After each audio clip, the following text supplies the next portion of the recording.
FSSAI का जब आप क्या बोलते हैं रिपोर्ट अपलोड कर रहे हो, तो आपने वो टेस्ट करवाया जो उनके कंपेडियम में लिखा है और वो रिपोर्ट उनको दे दी। आपके बिस्किट पे क्या लिख रहे हो? न्यूट्रिशनल, जिसकी कोई रिपोर्ट नहीं है, उसकी टेस्टिंग भी नहीं हो रही, कोई मांग ही नहीं रहा। आपको एक लाइसेंस चाहिए, आपने अच्छा प्रोडक्ट खरीदा मार्केट से, मुझे दे दिया। हर एक NABL नोटिफाइड लेबोरेटरी के रिपोर्ट के नीचे लिखा होता है report is tested for sample given. तो ऐसा हो रहा है कि कुछ और ही बिक रहा है डोमेस्टिक मार्केट में, इंडिया में? वही हो रहा है, हमको नहीं पता वो क्या है भाई। ये जो 1 लीटर के बॉटल में पानी डाला हुआ है, इसकी एक्सपायरी 6 मंथ। यही पानी 20 लीटर के जार में डाल दो, एक्सपायरी 1 मंथ। क्यों? पानी तो वही है ना। अगर आप ऐसी चाय पी रहे हो जिसमें आयरन फिलिंग है, तो आप क्या पी रहे हो? आपने तो चाय पत्ती छान दी ना, लेकिन जो आयरन गया था वो आयरन जंग लगा हुआ था, क्योंकि काली चाय काला आयरन किसको पता। तो दोस्तों स्वागत है आपका एक और मज़ेदार एपिसोड में। जैसा कि हमारा वादा रहता है आपसे कि हम नए नए टॉपिक्स पे इंफॉर्मेटिव पॉडकास्ट लाते रहेंगे आपके लिए, जो आपकी डे टू डे लाइफ में आपकी बहुत हेल्प करेंगे। तो सिमिलरली एक टॉपिक हमारे पॉडकास्ट पे कुछ टाइम पहले डिस्कस हुआ था, और भी काफ़ी जगह इंटरनेट पे आपने सुना होगा कि असली में जो हमारे खाने का कंटेंट होता है, जो हमारे खाने में न्यूट्रिशंस लिखे होते हैं, वो इतने सही नहीं है हमारी बॉडी के लिए। इंडिया में जो डोमेस्टिकली प्रोडक्ट्स अवेलेबल होते हैं खाने को, उनमें बहुत ज़्यादा शुगर होती है, पाम ऑयल होता है, मैदे वाले जैसे वीट बिस्किट है, आटे वाले बिस्किट में मैदा है, ऐसी बातें हमने बहुत सुनी हुई है।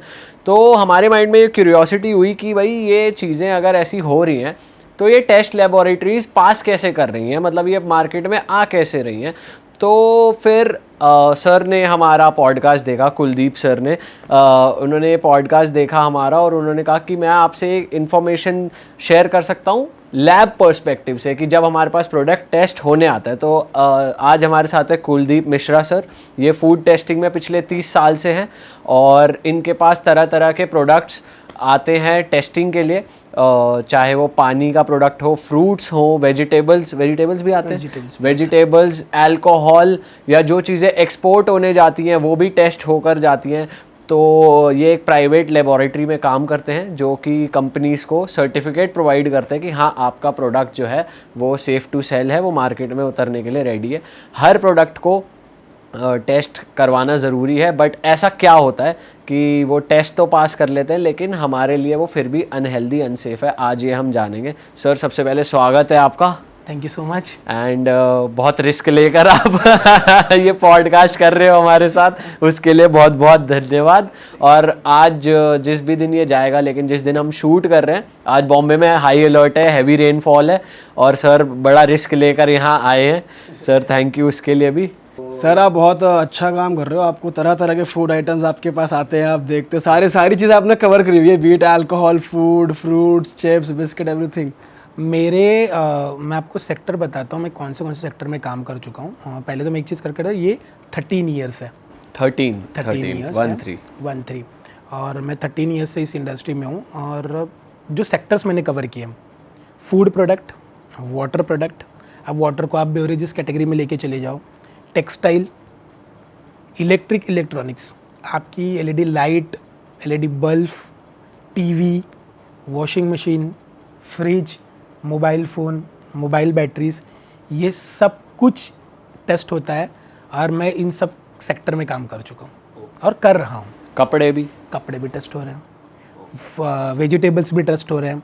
जैसे आपको पता है ओकरा का सीज़न आता है ना, ओकरा जो एक्सपोर्ट होता है उसके ऊपर बहुत सारी टेस्टिंग होती है। ओकरा क्या होता है? भिंडी। अच्छा, ठीक है, जो भिंडी यहाँ से एक्सपोर्ट हो रही है उसके ऊपर पेस्टिसाइड के टेस्ट होते हैं, और अगर उस टेस्ट में पास होती है तो ही एक्सपोर्ट होती है। हम आप खाने के टाइम सोचते हैं क्या? हम नहीं सोचते ना। हमारे लिए तो भिंडी कितने रुपए किलो मिल रही है ये इम्पोर्टेंट है। हम पेस्टिसाइड खा रहे हैं या हम क्या बोलते हैं ऐसी चीज़ खा रहे हैं जिससे आगे चल के क्या होने वाला है। तो मेरा जो मेन मकसद ये है कि ये जो अवेयरनेस क्रिएट करने की कोशिश की जा रही है, इस अवेयरनेस को इस तरीके से क्रिएट किया जाए कि लोगों को समझ में आए कि एक्चुअल मार्केट में हो क्या रहा है। तो सर शुरू करते हैं शुरू से। सबसे पहले बात करते हैं पैक्ड प्रोडक्ट्स की, क्योंकि उनकी बहुत इंटरनेट पे चर्चा हो रही है कि टोमेटो केचप में टोमेटो नहीं है, वीट बिस्किट में वीट नहीं है। तो जब ऐसे प्रोडक्ट के नाम होते हैं और ऐसे प्रोडक्ट के कंटेंट होते हैं और जब वो टेस्ट होने आती है चीज़ें, तो वो पास कैसे हो जाती हैं, या टेस्टिंग में आप पैरामीटर्स क्या देखते हो, सब बताओ। देखो हम शुरुआत इससे करते हैं कि जो पैक्ड प्रोडक्ट है, अब मार्केट में क्या हो रहा है, लोग कुछ अलग चीज़ों को लेके हंगामा कर रहे हैं। मेरा ये कहना है कि आप सिस्टम को देख के सिस्टम समझने की कोशिश कर रहे हो, मैं सिस्टम में रह के सिस्टम समझ रहा हूँ। पैक्ड प्रोडक्ट आपने उठाया, कोई भी एक प्रोडक्ट उठा लिया, हम बिस्किट का एग्जांपल ले लेते हैं, हमने बिस्किट का प्रोडक्ट उठा लिया। अब बिस्किट के प्रोडक्ट के पीछे लिखा हुआ है nutritional values, fat, carbohydrate, protein, dietary fibre, 4 चीज़ें लिखी हुई, 5 चीज़ें। बहुत बार तो चीज़ें लिखी होती है, उसके आगे लिखा होता है 0, उसका कोई मतलब ही नहीं, तो लिखा क्यों भाई तूने। तो एक तो वो न्यूट्रिशनल इन्फॉर्मेशन आप पढ़ते हो, मैं पढ़ता हूँ, कोई नहीं पढ़ता। हम सिर्फ ये देखते हैं कितने महीने की एक्सपायरी है, शेल्फ लाइफ क्या है, और कितने मैं खा सकता हूँ कि नहीं, 2 महीने चलेगा कि नहीं, 1 महीने चलेगा कि नहीं, क्योंकि मैं तो 15 दिन में खाने वाला हूँ, तो मेरे लिए खाने लायक है या नहीं, हम यही चेक कर रहे हैं। ठीक है, अब उसके ऊपर लिखे होते इंग्रेडिएंट्स, हम इंग्रेडिएंट्स कभी नहीं पढ़ते। जैसे अगर कोई भी बिस्किट प्रोडक्ट में लिखा है कि 70% ये है रिफाइंड फ्लोर, होल व्हीट नहीं है, लेकिन वो बिकेगा होल व्हीट बोल के, क्योंकि उसके अंदर 1.5% 2% का होल व्हीट है। अब रिफाइंड फ्लोर का मैदा हो गया, अच्छा, और होल व्हीट हो गया आपका, क्या बोलते हैं, गेहूं का आटा। ठीक है, अब लोग इस चीज के ऊपर क्वेश्चनिंग कर रहे हैं कि आपने ये ऐसे प्रोडक्ट बना के बेच रहे हो, आप गलत चीजें बोल के बेच रहे हो। जैसे अभी क्या बोलते हैं, FSSAI की 4 जुलाई को क्या बोलते हैं, एक नोटिफिकेशन आया हुआ है, जहां पे अब प्रोडक्ट के ऊपर जो लेबलिंग हो रही है, उस लेबलिंग में आपको जो टोटल शुगर है, सॉल्ट है, ये जो कंटेंट्स है, इसको बोल्ड और बड़े अक्षर में लिखना है। FSSAI कौन सी organisation? FSSAI food safety standard authority of India, जो जितने भी फूड प्रोडक्ट है, बेवरेजेस प्रोडक्ट है, उनको पूरा का पूरा रेगुलेट करती है, कंप्लाइंस करती है। ठीक है, अब वो प्रोडक्ट हमने ले लिया। मेरा ये कहना है कि जब मुझे पता है कि 70% इसमें मैदा है, 1.5% का कुछ और व्हीट डाल दिया है, जिसका ये एडवर्टाइजमेंट कर रहे हैं, बाकी पाम ऑयल डाल दिया, ये डाल दिया, दुनियादारी की चीज़ें डाल दी, हम क्यों इसको रेगुलेट नहीं कर रहे हैं? अगर गवर्नमेंट ये बोल दे कि अगर आप 70% का व्हीट फ्लोर डाल रहे हो, होल व्हीट फ्लोर, तो ही आप इसको व्हीट बिस्किट बोल सकते हो, नहीं तो आप बोल ही नहीं सकते। आप पाम ऑयल नहीं डालोगे तो ही आप इसको हेल्दी बोल सकते हो, नहीं तो आप बोल ही नहीं सकते। तो हमें पैकेट देखने की भी जरूरत नहीं है, हमें वो सीधा प्रोडक्ट लेना और खाना है। अवेयरनेस यहाँ से जाए, अवेयरनेस हम गलत तरीके से फैलाने की कोशिश कर रहे हैं। सर पर चलो, जो गवर्नमेंट रेगुलेट नहीं कर रही उसको तो हम कंट्रोल नहीं कर सकते, लेकिन बीइंग अ कस्टमर हम जैसे लैब टेस्ट आप करते हो, तो लैब टेस्टिंग के लिए कैसे वो सैम्पलिंग कैसे होती है? अब हो कैसे रहा है, जैसे किसी ने मेरे को बिस्किट भेज दिए कि मेरे ये बिस्किट प्रोडक्ट टेस्ट करने। अब मैं आपको पहले ये बता देता हूँ कि FSSAI का लाइसेंस अगर आपको लेना है, तो अगर आप कोई भी मैन्युफैक्चरर हो, आप मैन्युफैक्चरिंग कर रहे हो प्रोडक्ट का, FSSAI लाइसेंस लेने के लिए आपको उस पर्टिकुलर प्रोडक्ट की एक रिपोर्ट करवानी है। ठीक है, और उस रिपोर्ट को FSSAI के पोर्टल पे अपलोड करना है। उस रिपोर्ट के बाद FSSAI वो सब चेक करेगा, आपका बाकी के डॉक्यूमेंट चेक करेगा, आपको लाइसेंस दे देगा। वो ये नहीं चेक करेगा कि यूनिट प्रेजेंट है या नहीं, मतलब मैन्युफैक्चरिंग प्लांट प्रेजेंट है या नहीं, वो ये नहीं चेक करेगा कि फैक्ट्री में बना है, कहाँ बना है, आपने कहाँ उसके से लिए उठाया। डॉक्यूमेंटेशन और उस पर्टिकुलर प्रोडक्ट का रिपोर्ट ये मायने रखता है। उसने आपको लाइसेंस ग्रांट कर दिया, ठीक है। अब मेरे पास जब वो प्रोडक्ट आता है तो FSSAI क्या बोलती है, ये चेक करना है कि ये सेफ है कि नहीं खाने के लिए।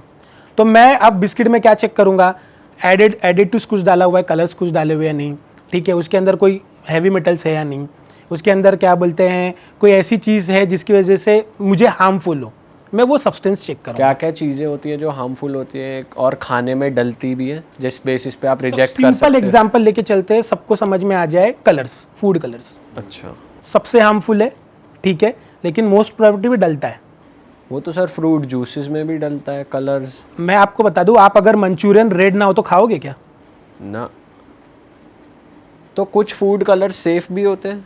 कुछ फूड कलर सेफ है, सेफ नहीं है, उसके डालने की जो परसेंटेज है वो उसको माइल्ड बना देता है। अच्छा, आप इस पानी में अगर आपने 1 बूंद कलर डाला और ये पानी 10 लीटर है तो वो कम दिखेगा। आपने 10 बूंद डाल दी उसको ज़्यादा रेड दिखाने के लिए, तो वो आपको हार्म भी करेगा। तो सर लैबोरेटरीज ये टेस्ट कर रही है कि अब कलर्स तो हर फूड आइटम में हैं, तो ये टेस्ट कर रही है किसमें ज़्यादा है किसमें कम है। लेबोरेटरी क्या कर रही है, मैं आपको फिर से उस चीज़ पे क्लियर कर देता हूँ। जैसे FSSAI का एक कंपेडियम है, उस कंपेडियम में हर एक प्रोडक्ट के लिए लिखा हुआ है कि ये टेस्ट करवाना है, ये रेगुलेटेड है। FSSAI ने बोल रखा है ये प्रोडक्ट है तो ये टेस्ट करवाना है, ये प्रोडक्ट है तो ये टेस्ट करवाना है, ये प्रोडक्ट है तो। FSSAI का जब आप क्या बोलते हैं रिपोर्ट अपलोड कर रहे हो, तो आपने वो टेस्ट करवाया जो उनके कंपेडियम में लिखा है और वो रिपोर्ट उनको दे दी। आपके बिस्किट पे क्या लिख रहे हो, न्यूट्रिशनल, जिसकी कोई रिपोर्ट नहीं है, उसकी टेस्टिंग भी नहीं हो रही, कोई मांग ही नहीं रहा। तो सर फिर पास कैसे हो जाता है मार्केट में प्रोडक्ट? उस पर्टिकुलर पैरामीटर पे पास हुआ है ना, जो FSSAI कंपेडियम में लिखी हुई है, और वो कंपेडियम में जो पैरामीटर लिखे हुए हैं उसमें पास होना ही होना है, क्योंकि हैवी मेटल तो डिटेक्ट होगा ही नहीं उसमें, है ना। उसके अंदर कलर्स उस लेवल पे डालेंगे ही नहीं वो, और होगा तो मैनेज हो जाएगा। और सर जैसे प्रेजर्वेटिव्स बोला जाता है कि प्रेजर्वेटिव डले हुए हैं, BHT डालते हैं, BHA डालते हैं, तो हार्मफुल है ही है ना। अच्छा, ये प्रिजर्वेटिव वही चीज़ है, जब आप एग्रीकल्चर प्रोडक्ट उगाते हो तो उस पर कीड़े ना लगे, जो आप स्प्रे मारते हो कीड़े मर रहे हैं ना, तो वही प्रिजर्वेटिव धीरे से किसी और तरीके से आ रहे प्रोडक्ट के अंदर। सिंपल पेस्टिसाइड है। एंड ऐसा भी होता है कि आपके पास प्रोडक्ट दूसरा गया और मार्केट में प्रोडक्ट दूसरा गया, कोई कंट्रोल ही नहीं है, कैसे कंट्रोल करोगे? आपको एक लाइसेंस चाहिए, आपने अच्छा प्रोडक्ट खरीदा मार्केट से, मुझे दे दिया। हर एक NABL नोटिफाइड लेबोरेटरी के रिपोर्ट के नीचे लिखा होता है report is tested for sample given. Okay, कि जो हमारे पास आया है वही टेस्ट हुआ था, जो सप्लाई हो रहा है वो टेस्ट। हमको नहीं पता वो क्या है भाई। तो ऐसा हो रहा है कि कुछ और ही बिक रहा है डोमेस्टिक मार्केट में इंडिया में? वही हो रहा है, अच्छा, सिंपली वही हो रहा है। अब मैं आपको एक सिंपल एग्जांपल के थ्रू लेके जाता हूँ। जैसे हम लोग फ्रूट जूस ले लेते हैं। FSSAI क्या बोलता है कि दो तरीके के बेवरेजेस हैं, एक कार्बोनेटेड, एक नॉन कार्बोनेटेड। कार्बोनेटेड मतलब जिसके अंदर गैसियस हो, और नॉन कार्बोनेटेड जिसके अंदर गैस नहीं है, ठीक है। अब FSSAI बोलता है कि जो कार्बोनेटेड बेवरेजेस हैं उसके पैरामीटर अलग है, टेस्टिंग के 2-3 पैरामीटर अलग है। जो बेवरेजेस नॉर्मल है, कार्बोनेटेड नहीं है, उसके पैरामीटर्स अलग हैं। अब आप एक मैन्युफैक्चरर हो, ठीक है, आपने एक प्लांट लगा दिया जीरा सोडा, आजकल बहुत बिक रहा है जीरा सोडा, 10 रुपए में। आपको पता है उसके अंदर जीरा है ही नहीं, अच्छा, उसके अंदर सिर्फ एक एसेंस डाला जाता है जो आपको जीरे का ये कर रहा है, और वो आपको जो डकार आती है पीने के बाद, वो गैस है जिसकी डकार आ रही है। अब वो आप जीरा सोडा लिख सकते हो नहीं लिख सकते हो, इसके ऊपर कोई कंट्रोल नहीं है। कंट्रोल ये कि भाई ये टेस्ट होगा और इसमें ये 4 पर्टिकुलर चीज़ें हैं कि नहीं। क्या? पानी प्रॉपर होना चाहिए, वाटर प्यूरिफाइड होना चाहिए, जो एसेंस डाल रहे हैं उसकी लिमिट सही होनी चाहिए, और 4 हैवी मेटल टेस्ट कर लो। अब मैं आपको और एक एग्जांपल दे देता हूँ। FSSAI में एक क्लॉज है 2.1.12 जिसको बोला जाता है फूड नॉट स्पेसिफाइड, मतलब वो प्रोडक्ट जो कहीं पे स्पेसिफाइड ही नहीं है, मतलब FSSAI के कंपेनियम में है ही नहीं। तो अब अगर ऐसा प्रोडक्ट आप मेरे पास लेके आओगे तो उसके लिए क्या टेस्ट करना है आपको? 4 heavy metal, lead, arsenic, cadmium, mercury, 2 microbiological parameter, E coli, salmonella, yeast and mould, कोई भी ले लो, ठीक है, और एक आध कुछ कलर ऑर्डर ऐसे ले लो। फिजिकल पैरामीटर हो गया, आपका क्या बोलते हैं टॉक्सिक एलिमेंट्स हो गए, और आपका माइक्रोबायोलॉजिकल पैरामीटर हो गया, दे दो रिपोर्ट। तो ये जो पैरामीटर्स की रिपोर्ट जा रही है ये पास है फेल है, ठीक है, जनरली तो पास ही है, तभी तो FSSAI उसको एक्सेप्ट कर रही है। आपको क्या पता, मुझे क्या पता, हम तो इस दुनिया में घूम रहे हैं कि मैदा कितना है, पाम ऑयल कितना है, न्यूट्रिशनल कितना है, हम तो उस दुनिया में घूम रहे हैं। पर असली में तो ये भी नहीं पता कि है क्या चीज़। वैसे सर आपने कभी करा है चेक कि जैसे लेबोरेटरी में आया आपके पास प्रोडक्ट और मार्केट में कोई प्रोडक्ट है, कभी ऐसा हुआ है कि आप आउट ऑफ द वे गए हो, देखा है कि वहाँ कैसा प्रोडक्ट रखा? बहुत बार वेरीफाई होता है, और बहुत बार कुछ लोग भी होते हैं जो मार्केट से प्रोडक्ट उठा के लेबोरेटरी में देते हैं टेस्टिंग के लिए।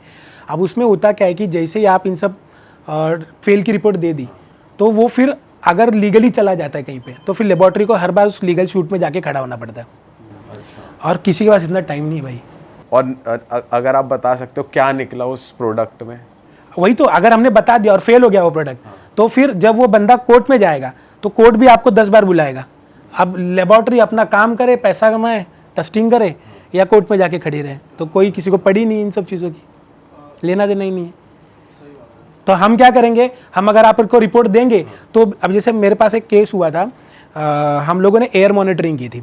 मुंबई में एक जगह है जहाँ पे हमने एयर मॉनिटरिंग की थी उसकी। एयर मॉनिटरिंग क्या होता है? एयर मॉनिटरिंग ये होती है कि एक मशीन होती है जिसमें हम उस मशीन को उस जगह पे लगाते हैं और एयर का क्वालिटी चेक करते हैं। अच्छा, जिसमें PM 2.5, PM 10, NOx, carbon dioxide कितना है, सल्फर कितना है उस एयर हवा में। सर हमने ये भी सुना है, इंटरनेट पे काफ़ी सुनते हैं, हमने अपने पॉडकास्ट पे सुना था कि ये जो पैक्ड वाटर होता है, कुछ ब्रांड्स हैं वो भी एक तरीके से टैप वाटर ही होता है। राइट। तो ये कितना सही है और कितना गलत है आपके हिसाब से? नहीं, अब पैक्ड वाटर जो है ना, कोई भी पैकेज ड्रिंकिंग वाटर आप ले लो, जो पैकेज ड्रिंकिंग वाटर होगा उसके ऊपर लिखा होता है IS 14543। कोई भी आप पानी की बोतल उठा लो, वहाँ पे भी एक पड़ी है, उठा लो आप और उस पे ऊपर चेक करो, वहाँ पे IS लिखा होगा 14543। जो नेचुरल मिनरल वाटर होता है उसका IS है 13428। जो पोर्टेबल वाटर है, जो हमको बिना किसी RO सिस्टम के मिल रहा है, जैसे आपके घर का वाटर हो गया, बोरवेल वाटर हो गया, नदी का हो गया, कुएं का हो गया, इसका IS है 10500। ठीक है। IS क्या दिखाता है? Indian standard. उस इंडियन स्टैंडर्ड के बेस पे उस बॉटल को पैकेज ड्रिंकिंग वाटर बोला जा रहा है। अच्छा, कि वो सेफ फॉर ड्रिंकिंग है या नहीं? सेफ फॉर ड्रिंकिंग ज़्यादा उतना ज़्यादा सेफ है? नहीं, IS ये है कि जैसे अगर कोई भी पानी किसी बॉटल में पैक्ड है और उसके पास BIS का लाइसेंस है उसको मैन्युफैक्चरिंग करने का, तो ही वो अपने प्रोडक्ट पे लिख सकता है कि ये IS 14543 है। आपने RO सिस्टम लगाया, उसमें से पानी निकाला, जार में भरा, बेच दिया, वो RO वाटर है, वो पैकेज ड्रिंकिंग वाटर नहीं है, भले आप कितने भी अच्छे प्यूरीफायर सिस्टम से उसको निकाल रहे हैं। अच्छा, जब आपके पास लाइसेंस होगा IS 14543 का, मैन्युफैक्चरिंग यूनिट का, तो ही आप उस बॉटल पे लिख सकते हो पैकेज ड्रिंकिंग वाटर। अगर आपके पास जैसे अभी नेचुरल मिनरल वाटर है अपने यहाँ पे 70-80 रुपये में बिकता है, ठीक है, 70-80 रुपये में जो नेचुरल मिनरल वाटर बन रहा है उसके ऊपर ट्रीटमेंट ही नहीं होता है, तभी तो नेचुरल मिनरल है ना। वो मेम्ब्रेन से पास कर दिया जाता है, उसके जो छोटे छोटे पार्टिकल्स होते हैं वो निकल जाता है, फिल्ट्रेशन। और अभी तो BIS ने और FSSAI ने भी अभी इसको कंपलसरी किया हुआ है कि जितने भी पैकेज ड्रिंकिंग वाटर पे आपको लिखा हुआ आता है एडेड मिनरल, इसमें कैल्शियम, मैग्नीशियम, पोटेशियम अलग से ऐड करना पड़ रहा है पाउडर फॉर्म में। अच्छा, तो ये तो सर और हार्मफुल है। अब हार्मफुल हो या आप एडेड मिनरल ले रहे हो आप, तो हार्मफुल है या नहीं है वो आप सोचो। एक होता है आपने मिनरल्स लिया एक पर्टिकुलर अमाउंट में, एक होता है आपने एडेड मिनरल लिया किसी भी अलग में। कोई भी चीज़ एक्स्ट्रा बॉडी में जाएगी तो बॉडी को हार्म करेगी। बहुत बार हम लोगों को ऐसे बड़े बड़े ये आ जाते हैं, फोड़े जैसे, हाँ, बाहर आ जाते हैं या गांठें आ जाती हैं। वो क्यों आता है? आपके बॉडी में मिनरल्स या फिर ऐसी प्रोटीन या विटामिन, ऐसी कोई चीज़ जो एक्स्ट्रा आ जाती है तो वो कहीं ना कहीं निकलती है और ये वहाँ से आता है। अब मैं आपको एक सिंपल इसमें समझा देता हूँ। जैसे आपके घर का कुआं है, उस कुएं का पानी आपको टेस्ट करना है।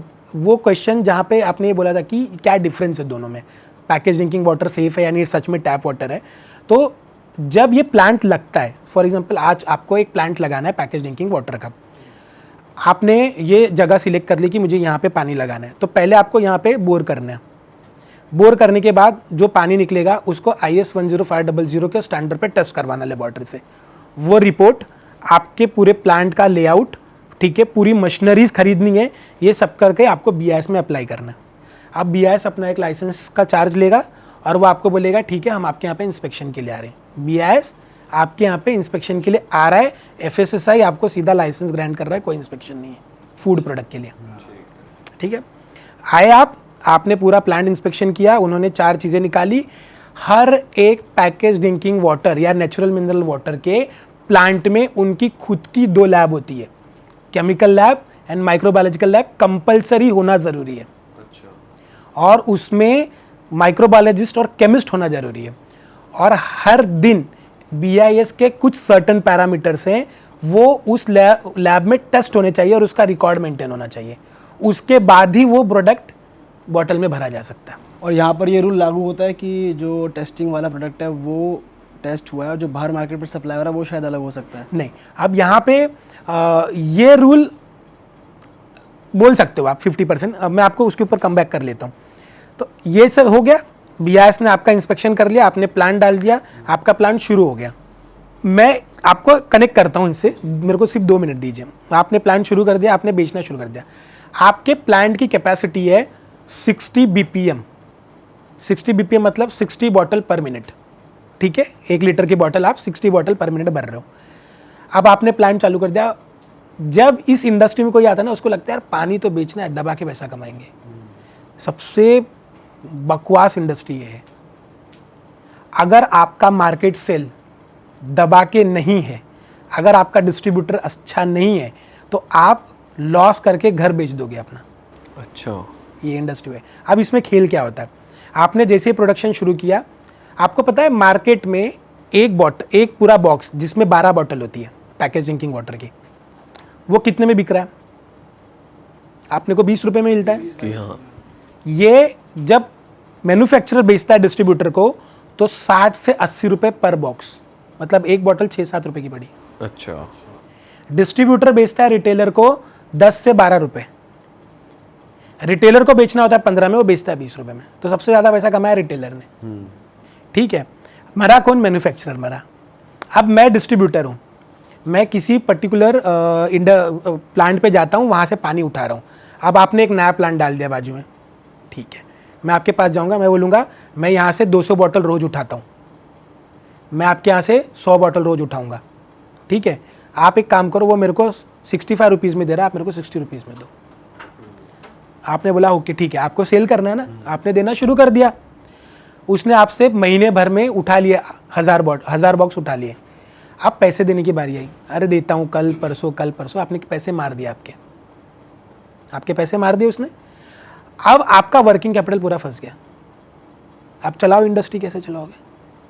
अब जो 2 माइक्रोबायोलॉजिस्ट केमिस्ट हैं, उनको केमिकल्स चाहिए वो पानी टेस्ट करने के लिए, और इसके अलावा प्लस एवरी मंथ आपको वो पानी थर्ड पार्टी लेबोरेटरी जो BIS से एग्रीडेटेड है उससे टेस्ट करवाना। कॉस्ट बढ़ गया, ठीक है।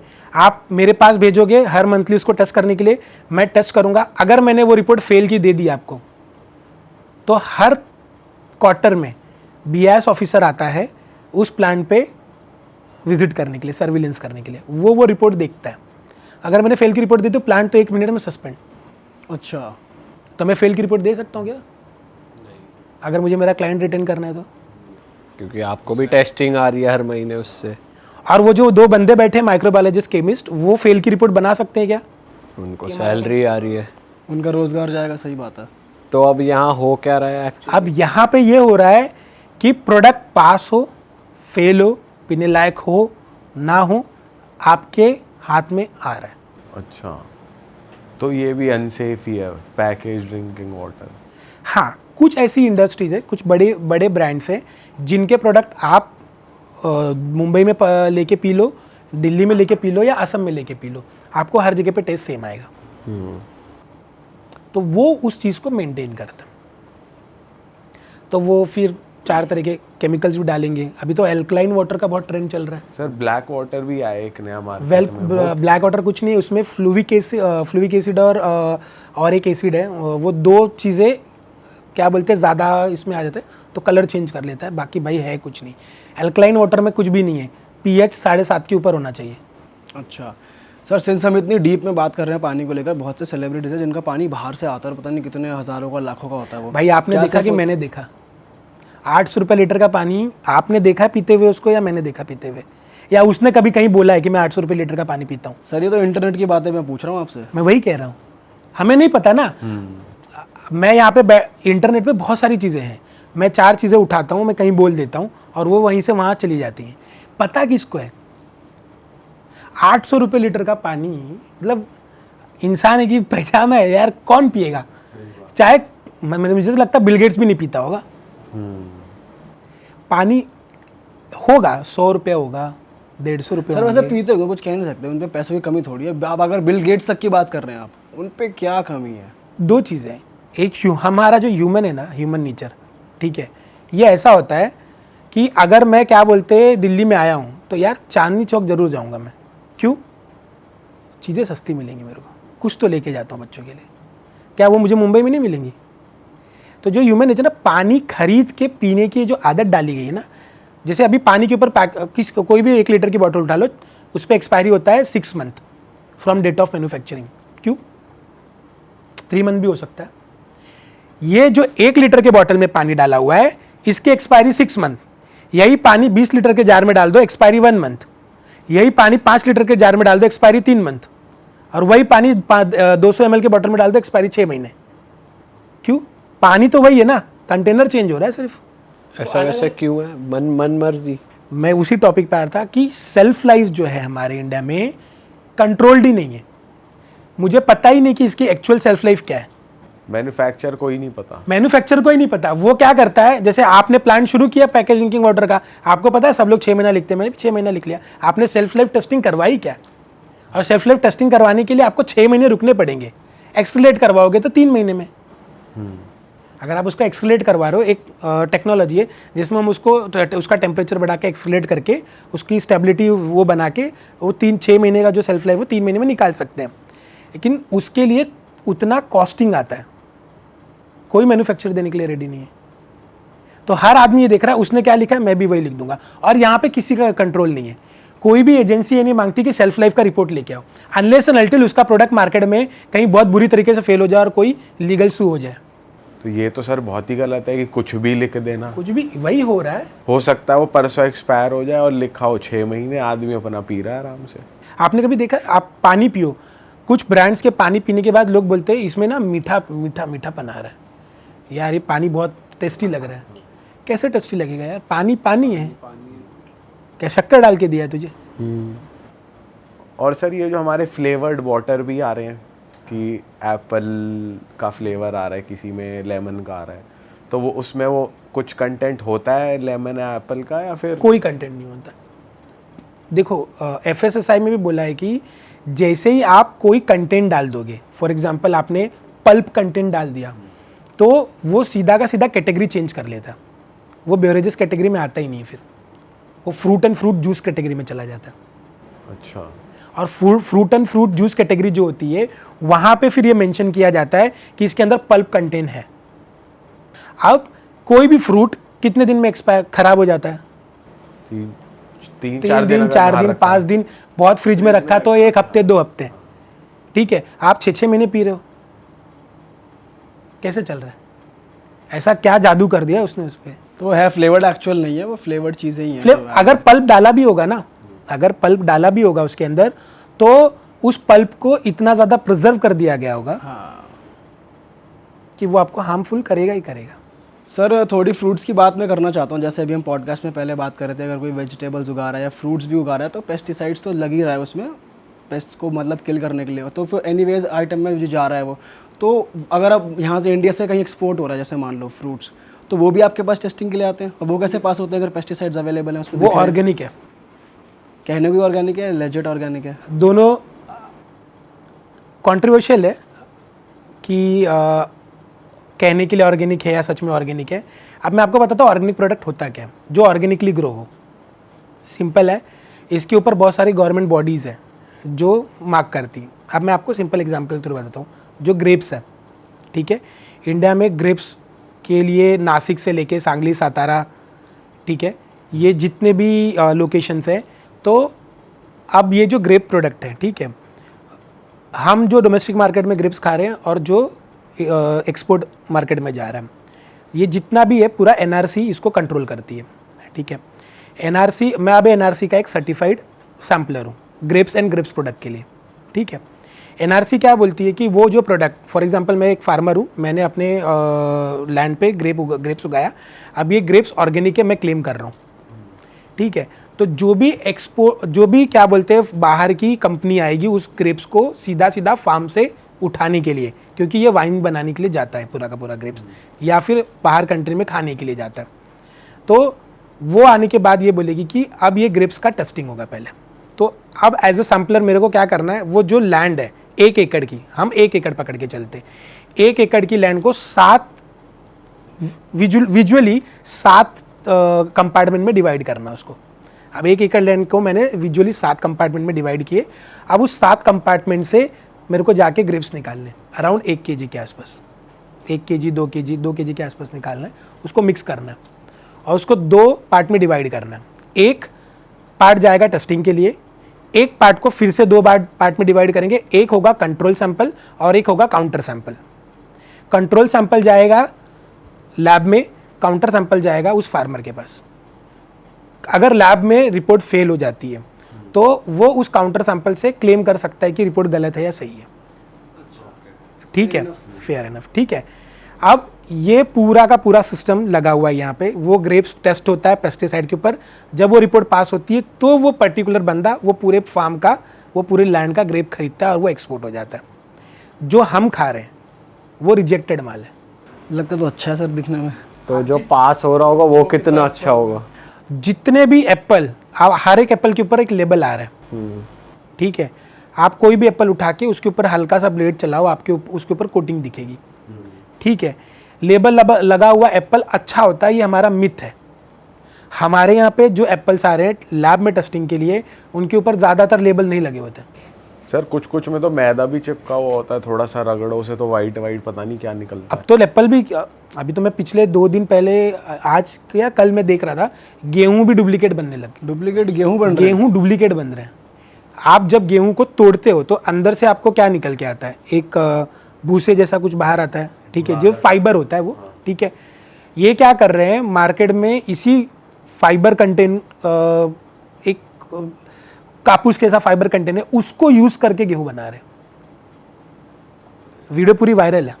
और सर अच्छा चलो, ये तो आपने इंटरनेशनल अगर एक्सपोर्ट हो रहा है फ्रूट्स का, तो आप बताया अगर कोई इंटर स्टेट ही कुछ फूड आइटम्स की एक्सपोर्ट इंपोर्ट हो रहा है तो कोई टेस्टिंग नहीं, कोई टेस्टिंग नहीं है। कोई टेस्टिंग नहीं।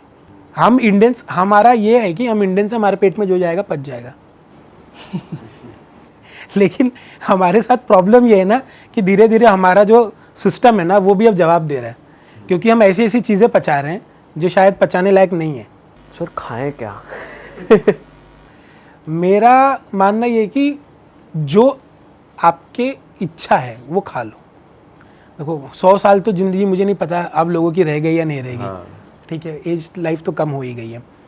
तो आपको जो अच्छा लगता है वो खा लो, लेकिन ये सोच के खाओ कि फॉर एग्जांपल मैंने ऐसा कोई प्रोडक्ट खा लिया जिसके अंदर मेरे को लग रहा है यार फैट बहुत ज़्यादा था, इसके अंदर सॉल्ट बहुत ज़्यादा था, या कोई ऐसी चीज़ बहुत ज़्यादा है, या मैंने चाय ज़्यादा पी ली, आज के दिन में मैंने चाय ज़्यादा पी ली।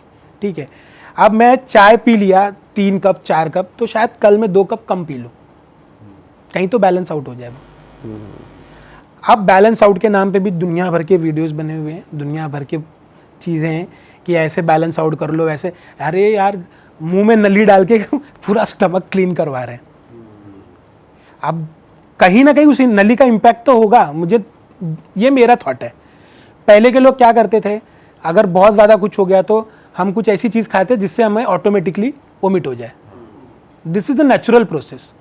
अगर आप देखो आपको ज़्यादा गैस हो जाएगा तो अगर आप वोमिट कर लेते हो नेचुरली तो क्लियर हो जाता है वो। हम क्या कर रहे हैं, हर एक चीज़ के लिए एक प्रोसेस बनाते चले जा रहे हैं और वो प्रोसेस ना हमारी बॉडी को ख़राब करते चला जा रहा है। अब जैसे अब मैं चाय पे आ जाता हूँ। ठीक है, टी एक ऐसा प्रोडक्ट है जो हर एक इंसान को चाहिए। ठीक है, जनरली जैसे मैं कॉफ़ी नहीं पीता, मैं चाय पीता हूँ।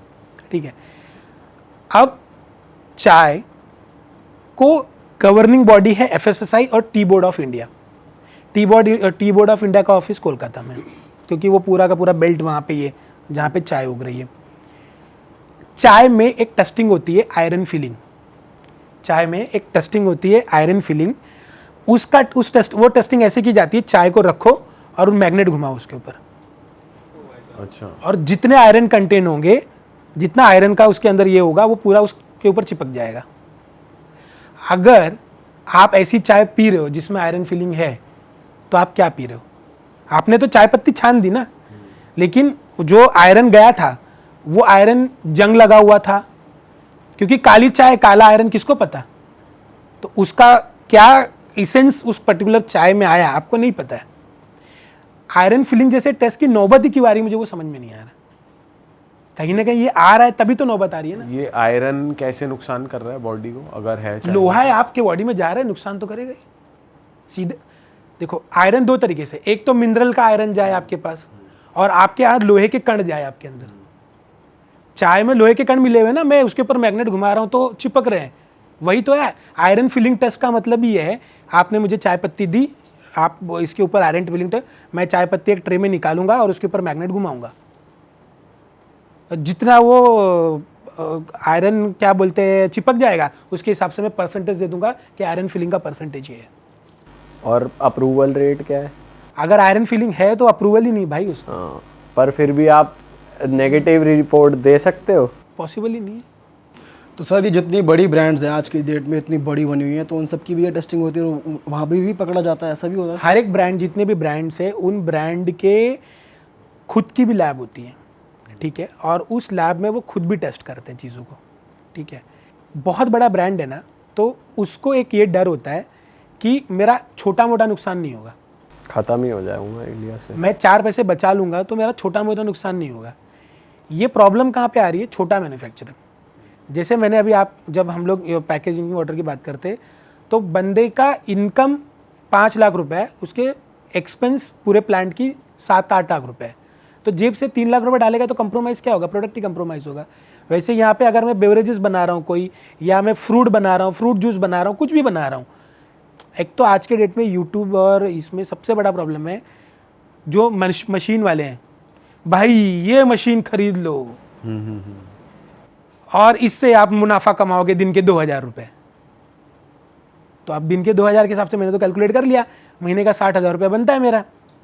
अब जब वो मशीन आती है तो पता चलता है कि वो इतनी मैनुअल है और इतना मेंटेनेंस निकालती है कि 2000 तो बन जाए शायद, लेकिन उसका मेंटेनेंस ना निकले, तो प्रोडक्ट कंप्रोमाइज़ ही होगा आपका। और बहुत बार हम मशीन जो लेके आते हैं 24 घंटे की कैपेसिटी चल के जो प्रोडक्शन निकलना होता है वो हम 8 घंटे की प्रोडक्शन कैपेसिटी पे निकाल रहे हैं, मार्केट में डिमांड ही नहीं है प्रोडक्ट की। और सर सिंस हम चाय पत्ती की बात कर ही रहे हैं, जो हमारा अगर दूध की बात की जाए, जो पैक्ड मिल्क होता है मार्केट से लेके आते हैं, वो कितना अनसेफ है? उसमें बहुत ज़्यादा कहते हैं लैक्टिक एसिड बहुत ज़्यादा मात्रा में lactic acid, antibiotic, heavy metals, pesticides, ये सब नॉर्मल चीज़ें, नॉर्मल, ये सब नॉर्मल चीज़ें ये होती है। थैली वाले दूध में। आप थैली वाले दूध का सेल्फ लाइफ चेक किया है आपने कभी? सर सही बताऊं कुछ चेक नहीं 4-5 दिन लिखा होता है यदि सर। आप खरीदते टाइम देखते वो हैं क्या? देखते हैं कि कब एक्सपायर होगा। हाँ मतलब कभी कभार, वो भी हर बार नहीं। बहुत सारे तो ऐसे पैक्ड दूध हैं जो महीनों 2-2 महीने चलते हैं। कैसे चलेगा भाई? जो चीज़ नेचुरली है ही नहीं। टेट्रा पैक वाले जो होते हैं 2-2 महीने चलते हैं। हाँ, वो 3 मंथ्स लिखा होता है उनमें। मैं वही कह रहा हूँ, जो नेचुरली है ही नहीं, आप उसको बोल रहे हो कि ये चीज़ नेचुरली, तो नेचुरली नहीं चल रही है वो। आपने उसमें ऐसा कुछ तो किया है जिसकी वजह से वो प्रोडक्ट इतने दिन की शेल्फ लाइफ ले रहा है। आपको पता है इस जैसे अभी आप टमाटो केचप की बात कर लेते हैं, टमाटो केचप की शेल्फ लाइफ को इंक्रीज करने के लिए बाकायदा रिसर्च हुई है और उसको बढ़ाया गया है। पर उसमें तो टमाटो होता ही नहीं, हमने सुना है। टमाटो नहीं होता, ऐसे बिना टमाटो के तो बनेगा ही नहीं केचप, लेकिन टमाटो कंटेंट जो परसेंटेज है वो कम होता है और उसकी लाइफ को बढ़ाने के लिए फिर और प्रिजर्वेटिव्स डाल दिए जाते हैं उसके अंदर। बाप रे। ये जो पूरा मार्केट है, मैं फिर से उस टॉपिक पे आऊँगा कि अवेयरनेस हम किस चीज़ पे फैला रहे हैं और अवेयरनेस किस चीज़ पे होनी चाहिए, इस दोनों में बहुत बड़ा डिफरेंस है। जैसे मैं एक एग्जांपल लेके चलता हूँ, पुराने जो हमारे घर पे अगर मम्मी होंगी, दादी होंगी, अचार बनाते थे। उस अचार में क्या डलता था? सरसों का तेल, नमक, आम और मसाले। जितना पुराना हो भाई उतना टेस्ट आएगा। वही अचार अब 6 महीने सेल्फ लाइफ के साथ आ रहे हैं और वो भी टिकते नहीं है। बहुत सारे प्रोडक्ट तो एक पर्टिकुलर टाइम पीरियड के बाद आपको खराब होने दिखने लग जाएंगे, लेकिन फिर भी लोग कंज्यूम कर रहे हैं। सर अभी मिल्क की बात हो रही थी, जैसे आलमंड मिल्क आ रहे हैं मार्केट में, प्लांट बेस्ड मिल्क आ रहे हैं, ये इनकी क्या है थोड़ा बताना। आलमंड का प्राइस क्या है? समझ लो हम मान के चलते 700 रुपये किलो होगा, ठीक है। अब 1 किलो आलमंड से अगर आप मिल्क निकालोगे तो कितना मिल्क निकलेगा? 100 ग्राम, 100 ml। 100 ml से ज़्यादा मिल्क नहीं निकलना है। आलमंड मिल्क 1 लीटर कितने में बिक रहा है? 300-350। तो आप लॉस में बेचोगे। प्रॉब्लम यही है, हम कोई भी प्रोडक्ट खरीदने के पहले, ठीक है, सोचते ही नहीं है। जैसे अभी वो कि बाल वालों का बहुत चल रहा है, आदिवासी वो का बाल वालों का बहुत चल रहा है। एक शैम्पू है मार्केट में, ओनियन शैम्पू। अरे यार मैं बोलूँगा एक काम कर, ओनियन पीस के लगा ले अपने बाल में, लगाओगे क्या आप? वैसे कायदे से करना वही चाहिए, अगर प्याज अच्छा है बालों के लिए तो वही करना चाहिए है, यही चीज़ नहीं करते हम। शैम्पू प्याज वाला ले लेंगे। आपको पता है, मैं फिर से आता हूँ, ये जितने भी पैकेट के प्लास्टिक कंटेनर्स हैं इसकी भी टेस्टिंग होती है भाई। इसके अंदर माइग्रेशन टेस्ट, स्पेसिफिक माइग्रेशन में ये होता है कि ये कुछ कंटामिनेट कर रहा है प्रोडक्ट के साथ या नहीं। जैसे अभी मैंने बॉटल में पानी भर दिया तो 6 महीने की सेल्फ लाइफ के बाद ये प्लास्टिक और पानी कंटामिनेट कर रहा है या नहीं। बहुत बार अगर आप देखोगे तो बहुत सारे पानी की बोतल अगर आप मार्केट में खरीदो, अगर दुकानदार ने ध्यान नहीं दिया होगा तो उसमें ना जेली जैसे वाइट कलर के शेल्स तैरते रहते हैं। इट्स नथिंग बट वो खराब हो चुका है प्लास्टिक से और एक पर्टिकुलर टेम्परेचर पे ले रहा है वो।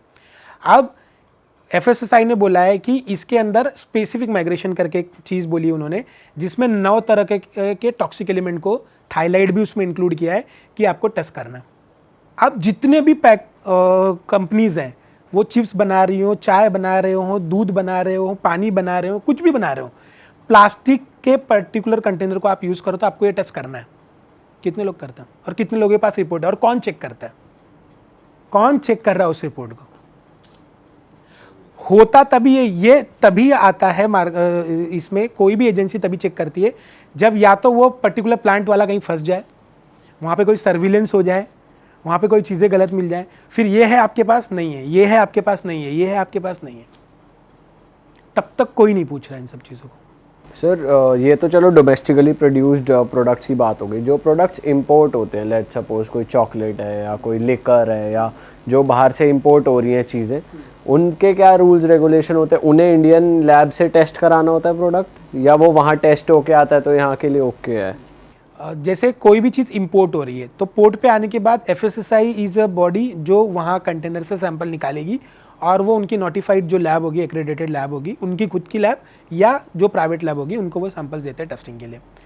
अब वो सैंपल टेस्ट होंगे और FSSAI कंपेडियम में जो लिमिट लिखा हुआ है उस लिमिट पे अगर वो प्रोडक्ट आ जाता है तो वो मार्केट में आ जाता है। सिंपल रूल है, टॉलरेंस पॉलिसी 0 नहीं है बाकी कंट्रीज़ की तरह से।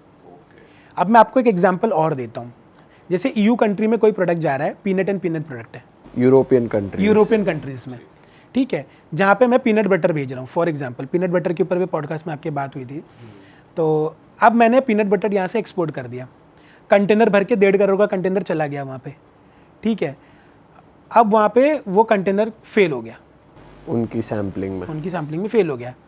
अब मेरे पास ऑप्शन है, या तो मैं उस कंटेनर को वापस बुलाऊँ तो मेरी कॉस्टिंग हो गई डबल। प्रोडक्ट की कॉस्ट, भेजने की कॉस्ट, वापस लाने की कॉस्ट, इंडियन मार्केट में नहीं बिकेगा। दूसरा मेरे पास ऑप्शन है, आजू बाजू कोई कंट्री है जो ले ले, तो वो कितना रेट मिलेगा, यूरोपियन वो पर्टिकुलर कंट्री कितना छोड़ेगी, वो सब चीज़ें आ जाती हैं, वो डंप हो जाता है वहाँ पे।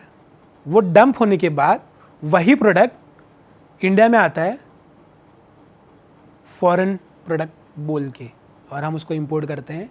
क्या बात कर रहे हो सर? तो सर वो डंप जैसे वहाँ पे रख लिया उन्होंने, तो वो रिलीज करते हैं या कैसे होता है वो? या डंप मतलब फेंक दिया। अच्छा, उन्होंने डंप कर दिया, मतलब अगर आप उस पर्टिकुलर प्रोडक्ट को वापस ले जाना चाहते हो तो एक टाइम पीरियड होता है, उस पीरियड में ले जाओ। अगर आप नहीं ले जाना चाहते तो खत्म हो गए मैटर। ठीक है। अब जब वहाँ पे आपने छोड़ दिया उसे, जैसे हमारे यहाँ पे पिक्चर भी बनी हुई है, वो रिबॉक के शूज़ मंगाता है वहाँ से, और फिर उसको अलग अलग एक पेयर वहाँ बेचता है, एक पेयर, और फिर जाके दोनों जगह से ऑक्शन करवा के ले आता है। तो वही चीज़ें हैं कि वहाँ पे डंप हो गया वो, ठीक है, कोई आया नहीं। अब उनको पता है कि इसकी सेल्फ लाइफ इतनी है, 6 महीने 1 साल की होगी, 4-3 महीने निकल गए, अभी भी बचा है। अब वो क्या करेंगे, लेबल चेंज करवाएंगे, वहाँ का कोई बंदा होगा लोकल, वो खरीदेगा उसको, लेबल चेंज करेगा और भेज देगा, और हम खरीद लेंगे उसको। तो वहाँ का रिजेक्टेड माल, वहाँ का रिजेक्टेड माल ज़्यादातर अफ्रीकन कंट्रीज़ में चला जाता है, जहाँ पे कोई गाइडलाइंस नहीं है, बस उनको तो है कि मिल जाए कुछ खाने के लिए, और थोड़ा सा ठीक ठाक होगा तो इंडिया में आ जाता है। अच्छा सर, एक चीज़ और है, जैसे US, UK, कनाडा, यूरोप, वहाँ पे बहुत सारे इंडियन सुपर मार्केट्स हैं जहाँ पर यहाँ की भुजिया वहाँ भी मिल रही है, यहाँ के चिप्स वहाँ भी मिल रहे हैं। तो और यहाँ पे तो यूज़ हो रहा है पाम ऑयल या फूड कलर्स, जो कि नहीं है, यहाँ की रेगुलेटरी भी इतनी अच्छी नहीं है, बट ये वहाँ इंपोर्ट हो रहे हैं और वहाँ मिल भी रहे हैं। तो ये कैसे पॉसिबल हो पा रहा है कि वो वहाँ अप्रूव हो रहे हैं, और वहाँ पे जैसे ब्लू वाले लेज़ यहाँ इंडिया में मिलते हैं, वहाँ भी मिलते हैं, कुरकुरे मिलते हैं, सब मिल जाता है एक तरीके से, अचार भी मिल जाता है, सब मिल जाता है। तो सेम प्रोडक्ट फिर वहाँ की गवर्नमेंट क्यों अप्रूव कर रही है या वहाँ सैम्पलिंग में फेल क्यों नहीं हो रहे? जो भी यहाँ से एक्सपोर्टर है, जो प्रोडक्ट यहाँ से वहाँ भेज रहा है, वो पहले देखता है कि कौन से कंट्री में मैं भेज रहा हूँ और वहाँ की गाइडलाइंस में मेरा प्रोडक्ट बैठ रहा है या नहीं बैठ रहा है, पहले वो चेक करेगा। और जब वो प्रोडक्ट उस पर्टिकुलर गाइडलाइंस में, उसकी लेबलिंग, उसकी रिपोर्ट उस पर्टिकुलर कंट्री की गाइडलाइंस के हिसाब से बैठेगी, तो ही वो प्रोडक्ट वहाँ से यहाँ भेजेगा। तो अगर आप इंडियन मार्केट का प्रोडक्ट उठाओगे और वहाँ के मार्केट का प्रोडक्ट उठाओगे, आपको दोनों में डिफरेंस दिखाई देगा, लेबलिंग पे भी दिखाई देगा, न्यूट्रिशनल वैल्यूज पे भी दिखाई देगा। तो वो एक्सपोर्ट करने के लिए सही चीज़ भेज रहे हैं? अगर आपका माल ही वहाँ पे एक्सेप्ट ही नहीं हो रहा है तो आपको सही चीज़ भेजनी पड़ेगी, अदरवाइज तो आप भेज ही नहीं पाओगे। सर अगर न्यूट्रिशन में आगे चेंज हो रखा है, यहाँ अलग न्यूट्रिशन है, वहाँ पे अलग न्यूट्रिशन है सेम प्रोडक्ट में, तो प्रोडक्ट का फिर टेस्ट खराब नहीं होगा? न्यूट्रिशनल वैल्यू पे चेंज नहीं होता है, क्योंकि न्यूट्रिशनल वैल्यू कोई भी गवर्नमेंट क्या बोलते हैं, ये कर ही नहीं रही है कि ये न्यूट्रिशनल वैल्यू होगा तो ये हम मार्केट में लाएंगे। मैंने स्टार्टिंग में ही बताया था कि पैरामीटर्स कुछ और टेस्ट हो रहे हैं, उस पैरामीटर पे वो, जैसे अगर कोई कंट्री है वो बोलेगी कि ये पर्टिकुलर पेस्टिसाइड, कोई भी एक समझो BHA, ये जो पेस्टिसाइड है ये क्या बोलते हैं 1% ही होना चाहिए या 0.5% होना चाहिए, तो वो उतना होगा तो ही चलेगा। तो हम क्या करेंगे, जब यहाँ से वहाँ भेज रहे हैं तो फिर उस प्रोडक्ट को उस हिसाब से मॉडिफाई करेंगे। अगर आप के भी प्रोडक्ट या किसी की भी प्रोडक्ट देख लो तो वो उस हिसाब से फिर क्या बोलते हैं मॉडिफाई किए जाते हैं और जिस भी कंट्रीज़ में भेजे जा रहे हैं। अगर बहुत बार तो बायर रिक्वायरमेंट होती है कि मेरे को ये पर्टिकुलर टेस्ट करो, अगर इस टेस्ट में पास हो रहा है तो ही मैं खरीदूंगा। और बायर रिक्वायरमेंट में आपको लैब का नाम भी दिया जाता है कि इसी लैब से करो। सर हमने इतनी फील्ड्स की बात कर लिया, सब कुछ कहीं ना कहीं करप्ट है, तो अगर आप सिंस इस फील्ड में 13 साल से काम कर रहे हो, कुछ आप प्रो टिप्स दे सको कि हाँ ऐसा ऐसा आइटम खा सकते हो या इसको इस तरीके से कंज्यूम कर सकते हो, कुछ आप दे सकते हो ऑडियंस को ऐसी कुछ टिप्स? देखो, आप मार्केट में कहीं भी चले, फॉर एग्जांपल मैं अब चावल की बात करूँ, चावल दाल, सिंपल चावल दाल, हम जो चावल दाल भी खा रहे हैं ना वो पेस्टिसाइड स्प्रे करके आया हुआ चावल दाल है। अगर मैं बोल रहा हूँ कि स्प्रे नहीं भी किया हुआ है तो पेस्टिसाइड, मेरा खेत है, मेरी खेत में मैंने चावल उगाए, मैंने मेरी खेत में पेस्टिसाइड नहीं स्प्रे किया है, मैं ऑर्गेनिकली उगा रहा हूँ, मेरे 4 खेत छोड़ के जो वो बेचारा पेस्टिसाइड स्प्रे कर रहा है, तो जो पानी है अगर वो भी किसी तरीके से अगर मेरे खेत में टच हो रहा है तो वो कंटेमिनेट करेगा पेस्टिसाइड को। ठीक है, तो इंडिया में बहुत सारी स्कीम चली हुई है प्रोडक्ट को ऑर्गेनिक बनाने के लिए, लेकिन जितने भी ऑर्गेनिक प्रोडक्ट हैं वो ऑर्गेनिक प्रोडक्ट का सिर्फ प्राइस ज़्यादा है। तो मेरा ये कहना है ना कि टिप्स के नाम पे ये कि आप चीज़ें अवॉइड नहीं कर सकते, आपको खाना तो है, आप उसको ये सोच के खाओ कि अगर मैं मेरे बच्चों को एक चिप्स का पैकेट दे रहा हूँ आज खाने के लिए, तो मैं कितने टाइम के बाद फिर से उसको वो चिप्स का पैकेट देना चाहिए। हमारे यहाँ पे फास्टिंग की प्रोसेस है, 9 दिन फास्ट करते हैं, 1 दिन फास्ट करते हैं, 2 दिन फास्ट करते हैं। आपके स्टमक को फास्टिंग पहले लोग क्यों करते थे, ताकि एक उसको टाइम पीरियड मिल जाए 24 आवर्स का, जहाँ पे अगर आपके बॉडी में कुछ नहीं है तो फैट एक्सट्रैक्ट करेगा वो बॉडी, ठीक है, तो स्टमक भी कहीं ना कहीं कुछ ना कुछ तो ये करेगा, वो क्लीन होती थी। आज हम लोगों को अरे यार कौन फास्ट करेगा, सुबह हैवी ब्रेकफास्ट चाहिए, उसके बाद लंच चाहिए, फिर हाई टी चाहिए, उसके साथ भी कुछ चाहिए, फिर डिनर चाहिए, डिनर के बाद स्वीट चाहिए, बेड पे जाते जाते चॉकलेट चाहिए, तो कहाँ डाइजेस्ट करेगा और कितना डाइजेस्ट करेगा। और सर प्रोटीन की अगर हम बात करें, मुझे पता था ये टॉपिक ज़रूर आएगा। तो सर जिम फ्रीक्स बहुत हैं आजकल, तो उसके बारे में बताओ कि उसके लिए तो वैसे ही कुछ नहीं है या उसके लिए भी टेस्टिंग मैंडेटरी है? उसके लिए भी टेस्टिंग मैंडेटरी है, चाहे वो इंडिया में डोमेस्टिक बन रहा हो या फिर क्या बोलते हैं इम्पोर्ट बाहर से आ रहा हो, दोनों पे टेस्टिंग मैंडेटरी है। प्रोटीन शेक या प्रोटीन प्रोडक्ट पीने से अच्छा है भाई सत्तू पी ले। अच्छा, ठीक है, या अगर आपको बहुत ये तो एक अच्छा सा एप्पल खाओ, धो धा के ऊपर से ठीक करके, उससे भी ज़्यादा है तो दूध पी लो। अगर आपके आसपास कोई अच्छा तबेला हो जहाँ से आपको पता है कि यहाँ से एक अच्छे तरीके से दूध आ सकता है तो वहाँ से लेके पी लो। तो उसमें है क्या सर? शुगर है। अच्छा, शुगर कंटेन है, एसेंस है, ठीक है, और थोड़ा सा प्रोटीन के पाउडर है, ठीक है। आप जितने भी अच्छे और हेल्दी बॉडी बिल्डर होंगे, आप उनसे कभी पूछ के देखो आप प्रोटीन पीते हो क्या। अगर वो ऑन कैमरा हाँ बोल रहा है मतलब वो पेड प्रमोशन कर रहा है भाई कहीं ना कहीं। सर वैसे पी रहे हैं काफ़ी लोग, अगर प्रोफेशनल्स की बात की जाए तो सर वो तो रहे हैं पी और भी रहे हैं, टीके भी लगवा रहे हैं, स्टेरॉइड्स भी ले रहे हैं, वो तो दोनों चीज़ स्टेरॉइड कर तो मतलब जो ट्रेंड आया स्टेरॉइड लेने का, मतलब हम लोग एज अ लेबॉर्ट्री पर्सन जब देखते हैं कि ये जो मार्केट, मतलब मैं आपको इनसाइट बताऊं, मैं अब ये बोल नहीं सकता ऑन कैमरा, हमें पता है कौन से प्रोडक्ट की क्या औकात है, मैं इस लेवल पे बात कर रहा हूँ, मुझे ये पता है कौन से प्रोडक्ट की क्या औकात है, बट वो मार्केट में वो प्रोडक्ट बिक रहा है, ठीक है, अब उसके अगेंस्ट आप बोलने जाओगे या कुछ करने जाओगे तो वो कंट्रोवर्सी क्रिएट होगी और फिर आपके ऊपर 4 चीज़ें अच्छी खासी चल रही लाइफ फेल हो जाएगी, ठीक है। तो और बात उससे भी डरने की नहीं है, बात ये है ना कि उसके बाद सपोर्ट नहीं मिलता आपको, आप करो भी ना तो आपको सपोर्ट नहीं मिलेगा मार्केट में, तो आप वन मैन आर्मी बन के इन चीज़ों को चेंज नहीं कर पाओगे और लोगों का माइंडसेट नहीं है। फॉर एग्जांपल मैं मार्केट में कोई चीज़ खरीदने गया, मुझे पता है ये जो इंग्रेडिएंट डाले हुए ये मेरे बॉडी को हार्म करेंगे, और अगर लोग ही प्रोडक्ट खरीदना ही बंद कर दे, लोग जब मैन्युफैक्चरर का मैन्युफैक्चरिंग प्लांट में पूरा का पूरा स्टॉक पड़ा हुआ है, बिक ही नहीं रहा है मार्केट में, तो वो चेंज करेगा ना अपने आप को, तभी फर्क पड़ेगा सर, तभी फर्क वरना तो बड़े बड़े लोग बैठे हैं, वो तो आपकी किसी की भी बोलती कभी भी बंद कर सकते। एक बहुत फेमस बिस्किट है, 5 रुपये में पहले 2-3 रुपये में मिलता था, आज 5 रुपये में मिल रहा है, सिंपल है। आप उस बिस्किट के खाओ, पहले का टेस्ट आज के टेस्ट में ज़मीन आसमान का फ़र्क हो गया, ठीक है, और वो तो पूरा का पूरा मैदा है, पूरा का पूरा शुगर है।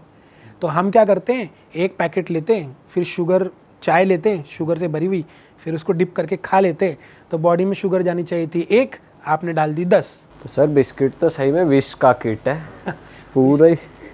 और अभी तो मार्केट में ऐसे ऐसे हैं चीज़ें कि ओट्स बिस्किट्स 90 रुपीज़ के 4 बिस्किट, और उसके अंदर वोट्स है 20%, तो भाई तू ओट्स बोल ही क्यों रहा है उसको। यही रेगुलरिटी आनी चाहिए, ये चीज़ें कंप्लाइंस में आनी चाहिए कि आप किसी भी प्रोडक्ट को तभी वो प्रोडक्ट बोल सकते हो जब उसके अंदर 70% से ज़्यादा कंटेंट वो हो। सही बात है। पर सर जो जैसे ओट्स आ रहे हैं कि आप जो बना के हम खाते हैं, वो जेन्युइन, वो तो ठीक है, वो जेन्युइन है, क्योंकि उसमें क्या मिलावट करोगे आप, किस लेवल पे जाके करोगे, तो वो आप खा सकते हैं।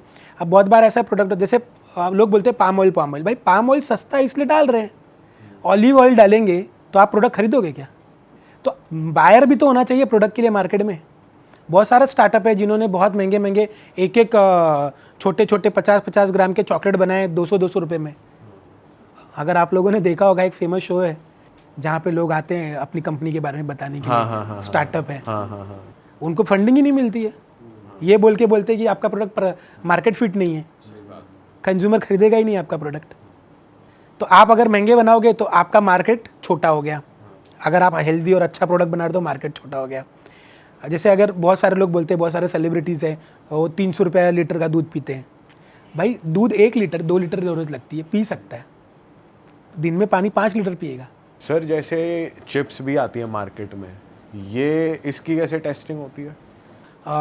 इसमें 3-4 चीज़ों से टेस्टिंग होती है। चिप्स में ज़्यादा जो टेस्टिंग होती है वो फूड कलर की होती है, मैंने पहले भी बताया, और हैवी मेटल्स की होती है, टॉक्सिक है या नहीं है, सॉल्ट कितना डाला हुआ है, ठीक है, इसके अलावा और कोई टेस्ट इन्हांस करने के लिए कोई ये डाला हुआ है या नहीं। बहुत बार टेस्ट इन्हांसर डाला जाता है ताकि झटका, नींबू, ये फ्लेवर, वो फ्लेवर। भाई आप नॉर्मल घर पे पटाटो का चिप्स बनाओ, उसके ऊपर नींबू डालो, खाओ, वो टेस्ट नहीं आएगा आपको जो आपको नींबू फ्लेवर वाले चिप्स में आ रहा है। सही बात है ना। तो हमारे यहाँ पे तो प्रोडक्ट भी ऐसे बेचे जा रहे हैं मार्केट में कि मैच चल रहा है तो आपको ये खाना ज़रूरी है ना। अगर आप पानी पी रहे हो तो आपको एक स्पेसिफिक पानी पीना ज़रूरी है। तो ये जो चीज़ें हैं ना, ये कहीं ना कहीं ब्रांड की गलत अवेयरनेस, और उस अवेयरनेस से हम गलत तरीके से सीखे, और उस गलत तरीके से ये जो लंबा पीरियड आ गया है ना, इसमें से मैं ये चाहता हूँ कि हमारे जो बच्चे हैं या हमारी आने वाली जो जनरेशन है वो इतनी अवेयर हो जाए कि उसको ये पता चल जाए कि मैं जो प्रोडक्ट मार्केट से ख़रीद रहा हूँ ये किस पैरामीटर पे टेस्ट हुआ है, इसकी न्यूट्रिशनल वैल्यूज़ क्या है, मैं इसको अपने बॉडी में डालूंगा तो क्या हार्मफुल होगा। जैसे सिंपल एक एग्जांपल लेके चलते हैं, अगर आप स्मोक कर रहे हो, ठीक है, तो धुआं अंदर गया, आपके लंग्स में गया, इसको बैलेंस आउट कैसे करोगे आप? कुछ नहीं है, बैलेंस आउट कर ही नहीं सकते आप। सही बात है। आप नहीं कर सकते। ये तो सिर्फ बोलने की बात हो गई कि इसको बैलेंस आउट कर लो, आपका लंग्स खराब होना ही उसने होना तो हार्म कर दिया, अपने जो करना था उसको बैलेंस आउट। मैंने आपको अगर ब्लेड से ये कर दिए आपके स्किन के ऊपर, तो जब आपको टाके लगेंगे तो ज़िंदगी भर रहेगा, उसको आप कैसे बैलेंस आउट करोगे? आप छुपा सकते हो, मिटा नहीं सकते हो। अभी तक तो हमने जो भी बात की वो सिर्फ फूड प्रोडक्ट से रिलेटेड थी। मैंने आपको स्टार्टिंग में बताया था, मैंने इस सेक्टर में काम किया जहाँ पे LED light, mobile phone, mobile batteries, toys को भी 2 कैटेगरीज में डिवाइड किया गया है, battery operated, non battery operated. Diapers, ये भी टेस्ट होते हैं भाई। तो अब फॉर एग्जांपल मैं टॉयज़ की बात करूं तो battery operated, non battery operated. अगर हम देखेंगे तो बच्चों के लिए आज के डेट में कार आ रही है बैटरी ऑपरेटेड, बच्चा उसमें बैठता है और चलाता है, उसका भी इम्पैक्ट टेस्ट होता है, उसका भी फ्लोर टेस्ट होता है, उसके भी टॉक्सिक मटेरियल। बच्चा, छोटा बच्चा अगर कोई टॉयज़ मुंह में डाल रहा है तो वो टॉक्सिकली उसके पेट में क्या जा रहा है उसके भी टेस्ट होते हैं, टॉक्सिक एलिमेंट जा रहा है बच्चे, ये सब भी होता है। तो अभी तो हम इसके ऊपर 3 घंटे और पॉडकास्ट कर सकते हैं। नहीं सर, ये बातें हम जनता के ऊपर छोड़ते हैं। अगर वो चाहते हैं कि इस मुद्दे पे बात की जाए तो आप प्लीज़ कमेंट करके बताइए, सर के साथ हम फिर से बैठेंगे और फिर से चर्चा करेंगे। हाँ, तो सर वैसे मैं पूछना चाह रहा हूँ, कौन सी कंट्री की जो ये फूड टेस्टिंग और सिस्टम है ये सबसे बेस्ट है?